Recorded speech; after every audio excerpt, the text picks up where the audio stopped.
मुलांनो, शिवपूर्वकालीन महाराष्ट्र या पाठाचा अभ्यास आपण केलेला आहे।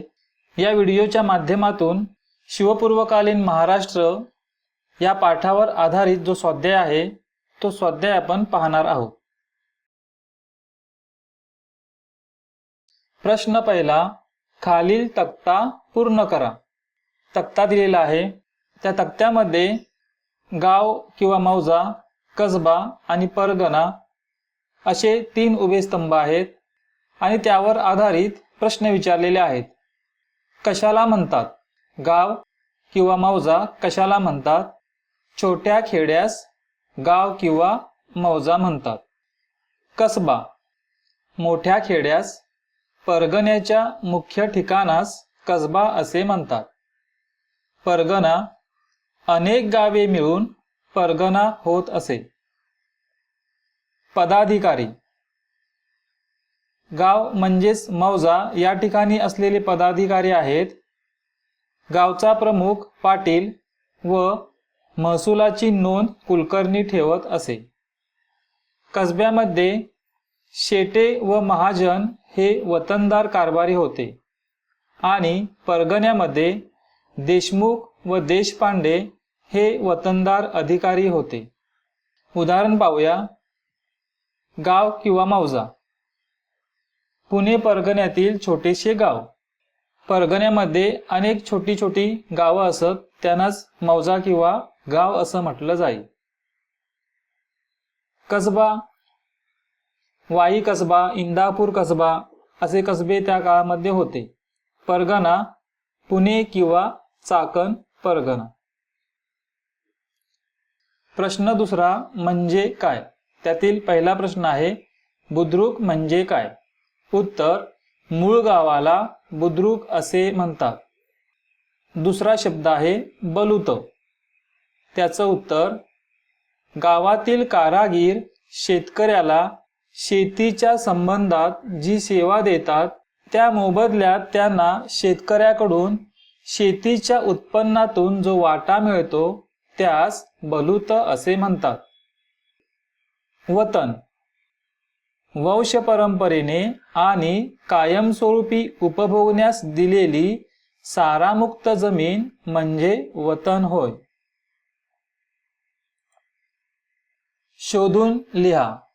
त्यामधील पहिला प्रश्न आहे, कोकण किनारपट्टीवर आफ्रिकेतून आलेले लोक। कोकण किनारपट्टीवर आफ्रिकेतून आलेले लोक आहेत सिद्धी। अमृतानुभव ग्रंथाचे रचनाकार संत ज्ञानेश्वर हे अमृतानुभव ग्रंथाचे रचनाकार आहेत। संत तुकारामांचे गाव। संत तुकारामांचे गाव देहू। भारुडांचे रचनाकार। भारुडांचे रचनाकार आहेत संत एकनाथ। बलोपासनेचे महत्त्व सांगणारे। उत्तर, रामदास स्वामी। स्त्री संतांची नावे। संत सोयराबाई, संत निर्मळाबाई, संत मुक्ताबाई, संत जनाबाई, संत कान्होपात्रा, संत बहिणाबाई सिऊरकर। प्रश्न 4, तुमच्या शब्दात माहिती व कार्य लिहा। संत नामदेव। संत नामदेव वारकरी संप्रदायातील श्रेष्ठ व कुशल संघटक असणारे संत होते। त्यांनी कीर्तनाच्या माध्यमातून सर्व जाती जमातीच्या लोकांना एकत्र आणून त्यांच्यात समतेची भावना निर्माण केली। त्यांनी भागवत धर्माचा संदेश गावोगावी पोहोचवला। पंढरपूरला विठोबांच्या महाद्वारासमोर त्यांनी चोखोबांची समाधी बांधली। त्यांची विपुल अभंग रचना प्रसिद्ध आहे। त्यांची काही पदे गुरु ग्रंथ साहिब या शिखांच्या पवित्र ग्रंथातही समाविष्ट आहेत। संत ज्ञानेश्वर यांची माहिती आपण पाहूया। संत ज्ञानेश्वरांनी वारकरी संप्रदायाला धर्माची प्रतिष्ठा मिळवून दिली। सामान्यांना आचरता येईल असा आचार धर्म सांगितला। त्यांनी भगवद्गीता या संस्कृत ग्रंथाचा अर्थ मराठीत स्पष्ट करणारा भावार्थ दीपिका म्हणजेच ज्ञानेश्वरी हा ग्रंथ, तसेच अमृतानुभव या ग्रंथाची रचना केली. लोकांनी त्रास देऊनही त्याबद्दल कटुता न बाळगता त्यांनी परमेश्वराकडे सर्वांसाठी पसायदान मागितले. संत एकनाथांविषयी माहिती. महाराष्ट्राच्या भक्ती चळवळीतील संत एकनाथ यांनी अभंग, भारुडे, गवळणी अशी विविध प्रकारची साहित्य निर्मिती केली.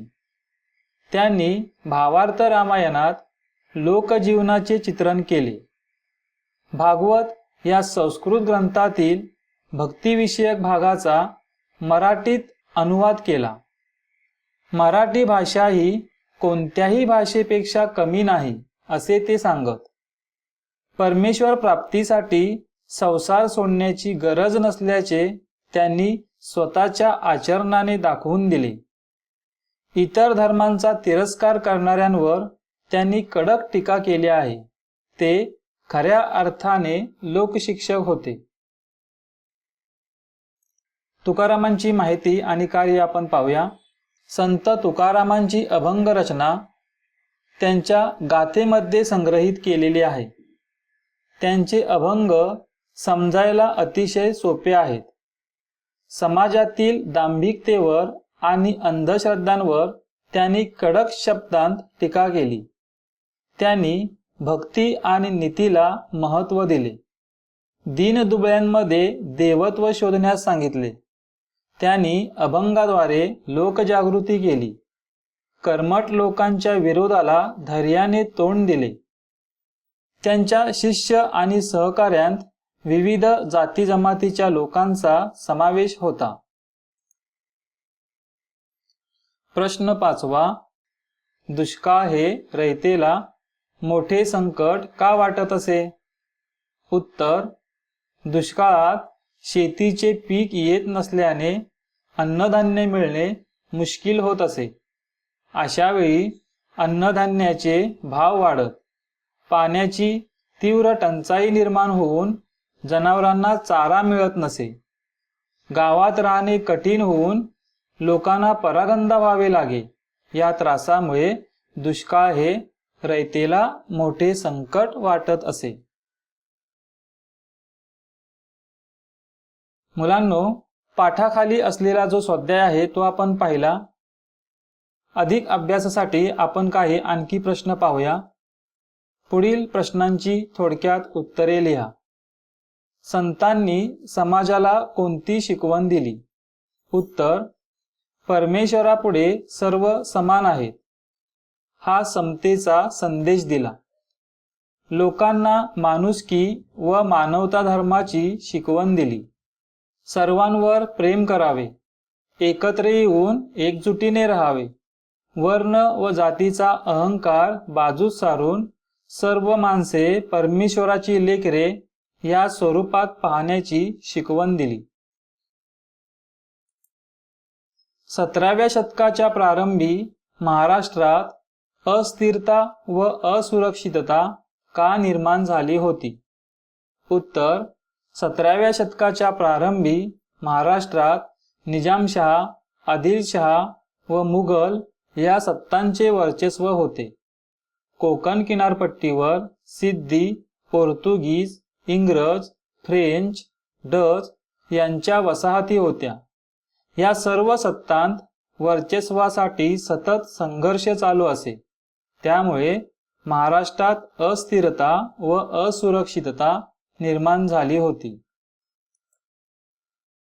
संत तुकारामांच्या अभंगाच्या वह्या नदीत का बुडवल्या गेल्या? उत्तर. त्यांनी समाजातील दांभिकतेवर आणि अंधश्रद्धांवर कडक शब्दांत टीका केली. त्यांनी भक्तीला नीतीची, आचरणाचीही जोड दिली. ते करीत असलेल्या लोकजागृतीस समाजातील कर्मठ लोकांनी विरोध केला. तुकारामांना मुळात अभंग रचण्याचा अधिकारच नाही असा दावा करून त्यांच्या अभंगांच्या वह्या कर्मठ लोकांनी इंद्रायणी नदीत बुडवल्या. मुलांनो, शिवपूर्वकालीन महाराष्ट्र या पाठावर आधारित स्वाध्याय आपण अभ्यासलेला आहे. धन्यवाद.